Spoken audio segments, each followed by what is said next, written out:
Radical. So we're going to do something interesting here. TopHatGamingMan left some comments, some really long comments, I think 2 days ago when I uploaded those videos. And I haven't been able to read them until now. I said I would get back to them, and I am.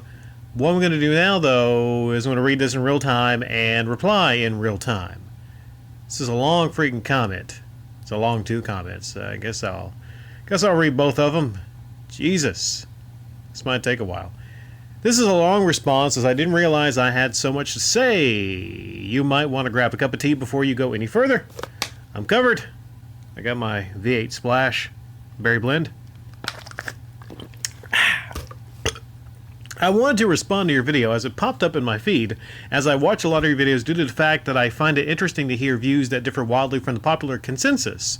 Your videos are entertaining, and I appreciate your passion and conviction on both your subject matter and your ability to push a consistent message regarding your own ethical and moral values set. I've been watching your videos for years, I believe ever since the MGR moldy basement fiasco when I first stumbled across you. Even though I do not always agree with what you say, I figure your videos have more substance than simple trolling like some people try to write your content off as. This comment I'm writing is for a few reasons. Firstly, to clarify on a few points in your video as they were incorrect, and then I want to discuss a few tropes of your own channel, as unlike yourself, I'm very familiar with your channel as a longtime watcher. Did you see me wash my balls the other day? That was fun. The first point I would like to mention is that I am not renting out rooms in my house. I've let out my whole house, okay? I have a mortgage on a 3-bedroom house which we lived in, and I noticed that with my wife no longer working, that our quality of life was diminishing. So rather than live beyond our means, we let the house out and moved in with my parents on a temporary basis, ideally just for 12 months. The benefit of living with my parents is that I could use the surplus of rent over my mortgage to then pay housekeep to my mother during this transitional period. You then mentioned about this pandemic clause without any actual context. I have used a letting our agent to rent out my house and to provide a fully managed service. They take X amount from my rent each month. I also signed up for them to take more money on the basis I would receive a rental guarantee, so that if my tenants stop paying their rent, which they have at the moment, the agent will continue to pay me the rent and evict the tenants and recover costs through them. I won't go into more detail as it's a total nightmare. The difference between in the UK and the US is that here, the law surrounding the letting of property is heavily weighted in the tenant's favor. Our tenants must be a full 2 months in rental errors before you are allowed to ask them to leave. If they don't leave, you have to go through the courts, which can take a further 6 months, before you can get a court order for them to be evicted. Hence wanting this rental guarantee, as I currently am paying a mortgage on my house for some people to live there scot-free. Damn. Luckily, I've been able to obtain a 3-month mortgage break now, but that only covers half the rent. And with COVID-19, I've been advised by my agent the earliest I can get my house back could currently be around November, even though the tenancy expires in mid-May and we plan to move back as was only meant to be for 12 months. So, as you can understand, this is a bit more taxing than not being able to let a few rooms as I'm literally paying for someone else to live in my home for free with no quick way to be able to solve the issue without going to court. As a side note, laws regarding houses of multiple occupants actually prevents UK homeowners having more than one lodger, so letting out some rooms wouldn't be a legal option anyway. The next point you made was whether it was acceptable to push Patreon during this time period. The way I see it is that Netflix are still pushing their online subscription service, Sky R, Disney R, Amazon Prime R. I've been seeing a lot more adverts for YouTube Premium, etc. You get my point. Therefore, if they can push their subscription service, what is the harm in me asking potential patrons what would make them consider supporting me? I wanted to be open and honest because at the time when I made the video, I assumed it wouldn't get hardly any views relative to my channel, as generally my non-documentary videos don't get many views. And further to this, I was panicking as I thought I was going to need to majorly cut back on content and work out what the hell to do next. Like yourself, I like to be transparent with my fan base and let them know things were changing. Just like when you needed to take a break from YouTube yourself a few months ago. In regards to pushing my Patreon in that video, which was a couple of minutes at the end of a long video, I assumed not many people would have even got to that point, and secondly, I never even expected to receive the response that I got. My mindset going in was I would be lucky if I even got another $10 a month. I wish this had been some clever and elaborate plan so that I could take full credit for being an evil genius, but evidently this time just lucked out. Regarding your point that creators claim to use Patreon to improve their channels, for me this would be relevant to when I made the jump to full-time, as I had an extra $300 coming in per month, which helps hugely whilst I was switching things up. Since August, I have gone from one 10-minute video per week to two 20-plus minute videos per week, and this is only possible due to the catalyst that is Patreon. And here we go, it's part 2, the sequel. And no, I'm not going to cut these up and put them on the screen. You can check these out on the video. I'll leave a link to down below if you want to see these actual comments in their entirety on the page or respond to them. After going full-time, I had exponential growth and was earning significantly more ad revenue only 6 weeks after making the switch. I've never made a huge effort to push Patreon except for a few credits at the end of my videos, simply as I didn't feel that I needed to. Further to this, I actually felt that a heavily funded Patreon route would be detrimental to my channel's growth, as I would be appealing to a small paid subscription niche as opposed to videos that get huge views. The plan was always to get such a size that I could have a mostly sponsorship funded channel. That was my business plan, and it appeared to be going accordingly until recently. You mentioned pushing merch. You are right. It's something I should be pushing, but the t-shirt shop I have on my channel is new this week. I have an amazing friend who stepped up and designed merch for me, and now it's on sale. I'll be beginning to push my merch shortly, but this is just a step-by-step situation, as I'm sure you understand. I'm a one-man band with occasional help from my wife. Your point regarding teaching is correct. I absolutely will go back to teaching if YouTube goes titties up, and I spent 3 years getting myself qualified to the highest possible level as a primary school teacher to prepare for such a situation, as I never ever thought that I would earn more as a YouTuber than teaching. I also doubt that YouTube will last forever. The point you made saying that I upload hobby videos, I feel is incorrect. Your videos are hobby videos, mine are not. I work approximately 50 hours per week, here we go, on just my content and spend even more on top of that communicating with my viewers as well as being a family man. This is my business. I would not work 200 plus hours per month on a hobby. Playing video games is my hobby. Watching wrestling is my hobby. Going to foreign countries is my hobby.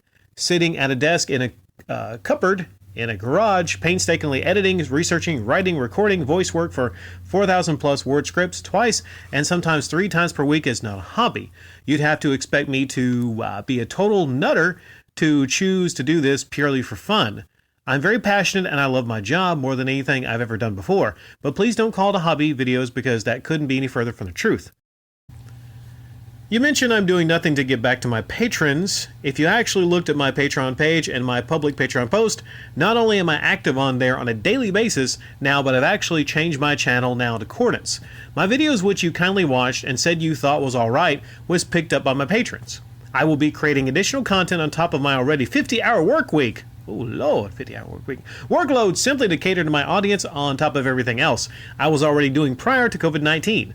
I could never ever have expected this kind of response, and it's a huge responsibility and a huge honor. It's as simple as this. Simple as this. If people feel they are getting nothing back from my Patreon, they will leave. That's capitalism. I'm going to do everything I can to uphold my end of the bargain. My biggest problem with your video and biggest criticism of your content in general is this term e-begging, especially regarding British YouTubers. Begging is a criminal offense in the UK. Therefore, if opening a Patreon is begging, then the website would not be accessible in the UK without a VPN. I feel like there should be an ExpressVPN ad here. No? Okay.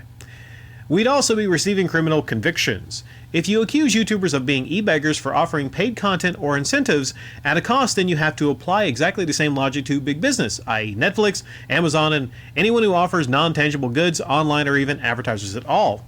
If you have an issue with anyone, why not the corporations themselves? Let's talk about the WWE Network as an example. They won't let you even access their content unless you pay $10 a month to break their paywall. Then once you've done that, you have to watch adverts anyway, and even more cheekily than that, they actually place paid sponsorships and product placements in their content. So you have to pay them to watch their sponsorships. Surely that's a bigger issue than Patreon. Sky or even worse. I can't even afford Sky. It's so expensive, but my grandmother has it and every other channel's got ads on it. At least I'm offering my patrons all my content for ad-free. Regarding the UK specifically now, under UK law, to even be allowed to watch TV in your house, you had to pay a TV license to the BBC. Surely this is a bigger problem than Patreon. Thank you for reading this. I know I'm not going to be able to persuade you, but being able to speak to you and put forward my views is enough for me. I feel there are more nefarious platforms than Patreon, so why not go after Beeb, Sky, or WWE? I look forward to your response, hopefully, and as ever, will continue to enjoy your content. I hope I didn't come across as a dick. I just have so much to say in response because this whole situation has been consuming my life over the last few months. Stay well, stay safe. Richard, the creator of Top Hat Gaming Man. Okay, a lot to take in there. A lot. Okay, so I do appreciate the fact that you left me a lot of text there. Put a lot of time into that right there. Right off the bat, you talk about Netflix, you talk about Amazon, you talk about WWE and their subscription models. Okay, I get it. That's an argument right there. I guess there's a bar. I'll look at it like this. There's a lot of content creators here on YouTube that do upload great content. They put a lot of time, a lot of effort into their comment. I just feel that they're hobby videos. In almost every instance, I just feel that they are hobby videos. Now, can they be high quality? Yes. But just as baseline, I see them as hobbyist videos. Well, I mean, I could go into that a little bit more. I might come back to that in a second, but you make this comparison to your channel, to Amazon, to Netflix. I think that is absolutely laughable, all right? I mean, you don't have a bad channel. I enjoyed the Turtle Tournament Fighter upload, but I don't know, man. Like, that just kind of stuck out of this comment to me. Like, there's many channels before. I think Game Chasers is one where I just get the feeling like they feel that their channels, what was it, Metal Jesus that said something about the Game Chasers? I think he was defending their Patreon saying, well, you know, it's pretty much like, I can't bring the Metal Jesus voice because I can't remember what he said about it, but I remember years ago he was defending it, okay? Netflix is Netflix. I can watch entire seasons of incredibly high quality series. I can watch a lot of movies. And you look at the pricing, and we're just going to look at common sense here, because I get the argument. Okay? You're not Netflix. You aren't. I'm sorry. You're not, all right? I don't know about your Patreon tiers. I'm not sure about the pricing on the tiers, but there is no way you are going to offer what Netflix does every month for under $10, all right? So it's really silly for people to make the argument, or YouTubers to make that argument. No, it's not. Same thing with WWE. The minute I can go through tons and tons of series and Raws and SmackDowns and everything like that, it comes down to value and really what you're getting. So again, there's a bar. I get it. I get a lot of people that might be criticize me on that. I get that you can make an argument even against those subscription models, but it really comes to value for what you're getting. That's not a tangible good. I get it. Netflix is not a tangible good, but it's all about the bar. Okay? It's all about the bar. Tell you what, this right here is going to be a good stopping point right now. I got some things I have to go to attend to, but I have clipped this comment, saved it in my master folder. I might revisit a lot of the things you bring up for discussion in the future. Okay? I promise I'll get back to it. But what do y'all think about what we discussed right now? And give me some of your thoughts on his two-part essay comments. Okay?